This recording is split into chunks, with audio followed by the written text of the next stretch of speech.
Mustard! What's up? What's good? We are back on the channel today with another banger. And today, we'll be going over GNX, the newest album from Kendrick Lamar. As you guys may know, or may not know, I'm a huge Kendrick fan, so I really enjoyed this album. And without further ado, let's get straight into it.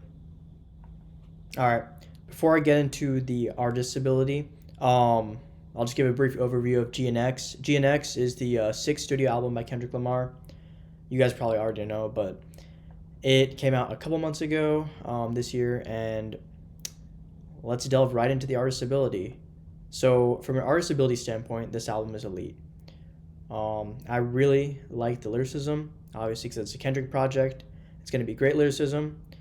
The only issue I kind of had with lyricism is that it's not quite as deep or as complex and layered as his bars and his lyrics usually are, but it's still a solid project in terms of lyricism. Flow was great. It's unique.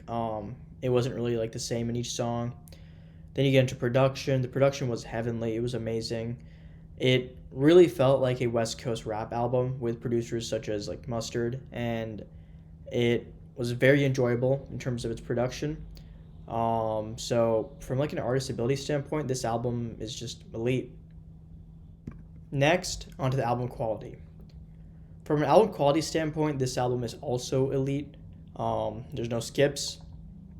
I'd say the worst song was probably GNX.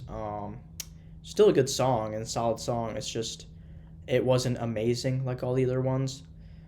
In terms of the popular songs, you got all the famous ones like Squabble Up, TV Off, and Luther. But in terms of the best songs, I'd probably have to say Reincarnated was my favorite, and it probably was the best song. An incredibly complex song that I'll cover later in this review. And it was just really deep and amazing and really well executed. Then you have The Heart Part 6, which is probably my second favorite and one of the better songs on the album. It was just amazingly produced, really great lyricism, and it really had amazing storytelling, kind of like old Kendrick that we expected, right? And then I'd say probably for the third best song, probably Gloria. Gloria was really good. Another amazing SZA feature, like on Luther. But I think this song just was a little bit more deep than Luther, so that's probably why I liked it. So again, from an album quality standpoint, this album is a banger. Next, onto the concept. From a conceptual standpoint, on first glance, it just appears that like this album doesn't really have a standout concept that essentially ties every song together, or like it doesn't seem there's like a cohesive storyline, right? It just seemed like a bunch of really good songs that just weren't really connected, with the highlight being Reincarnated. Because on Reincarnated, he uses like a Tupac flow. He samples Tupac, and the storyline is really cool in Reincarnated, because essentially that song is from the perspective of the devil, who's cast out of heaven and is now reincarnated as these various famous artists or musicians, right? And it starts off with the devil being reincarnated first as John Lee Hooker, who's a famous guitarist, but he died as this greedy man because he essentially was a sellout, right? He was willing to do all these commercials and other things like that for his money, and he just didn't give any of his money to charitable causes. So essentially he kept all the money for himself and just used it on himself. Then the devil reincarnated as Billie Holiday, a really famous vocalist who died because of drug addiction, and I think specifically a heroin overdose. So it kind of showed like how she struggled with drugs.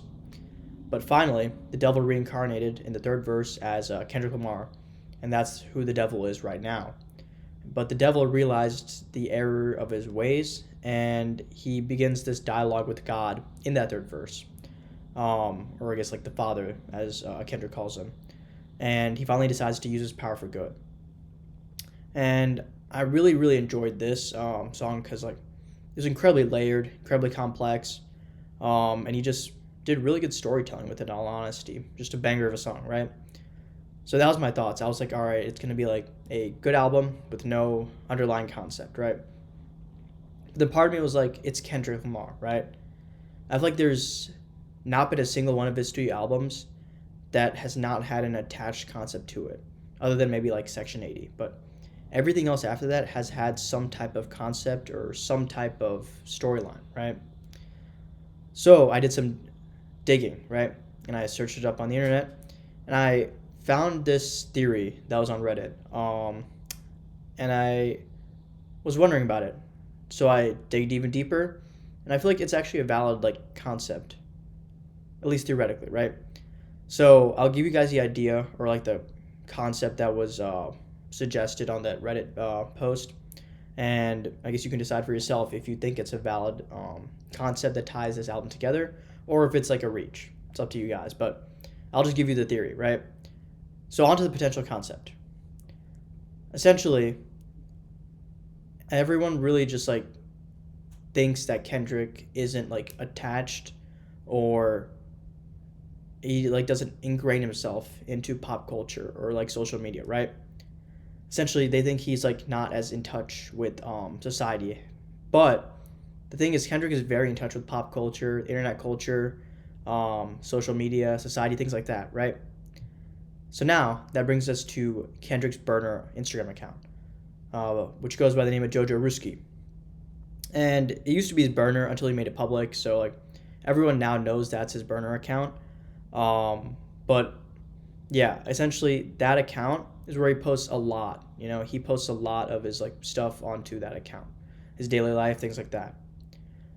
At least that's what we thought, right? However, as the Reddit post said, and as I think is the case, I think there's like essentially a bigger story or a world that's being built through that page, right? Essentially, the story that you can glean from that page is this Compton man who's working out, listening to music, like classic music, and he's essentially buying this black GNX, all building up to him essentially going out to war. And this war is essentially like against the music industry, right? So essentially, Kendrick in this album, remember it's called GNX, he essentially is adopting the persona or the character of Jojo Ruski, right? And remember the Tupac similarities I pointed out earlier? It's not just in terms of reincarnated the song. I think it's also similar in the concept, right? Because essentially, Tupac in Don Illuminati, the 7-Day Theory, he adopted the Machiavelli persona, right? And the Machiavelli persona is essentially someone that's more confrontational. So essentially a more confrontational version of himself. I think it's a similar case for Kendrick here in this album. Essentially, Kendrick converts whatever character he's like building on his burner account, or I guess Jojo Ruski, and he converts that person into a character. And this album is essentially the fleshing out of that character. And I think it really makes sense, right? Like, Kendrick really doesn't drop albums that just like are there for the most part, right? So I just feel like it is a valid concept to kind of tie everything together in the album as this persona known as Jojo Ruski. But again, it's up to you guys. But I believe it's the case that he did use this and do it from a conceptual standpoint. So as a result, I'd say it's a great concept. I wouldn't say it's like elite or like one of the best concepts ever, because Kendrick's done better concepts than that, and like Damn or To Pimp a Butterfly. But it's still a great concept. So pretty good, pretty well executed in my opinion. Now last, let's talk about this album compared to the rest of his discography. It's a great project. It has a really solid concept after digging deep into it. It's just, I don't think it's on the same level as his Damn, his like To Pimp a Butterfly, Good Kid, Mad City, Mr. Morale. I just don't think it's on the same level as those albums.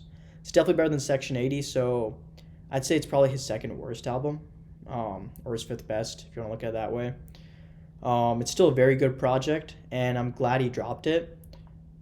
We Kendrick fans have been eating real good this year, and as a result, I think this album is great. It's a solid 8 out of 10. That's all we have for today. Thank you guys for watching. Don't forget to like, share, comment, and subscribe. And let me know down below what you guys think of the album. Do you agree? Do you disagree? Did I rate GNX way too high, too low? And what are your guys' thoughts on the concept?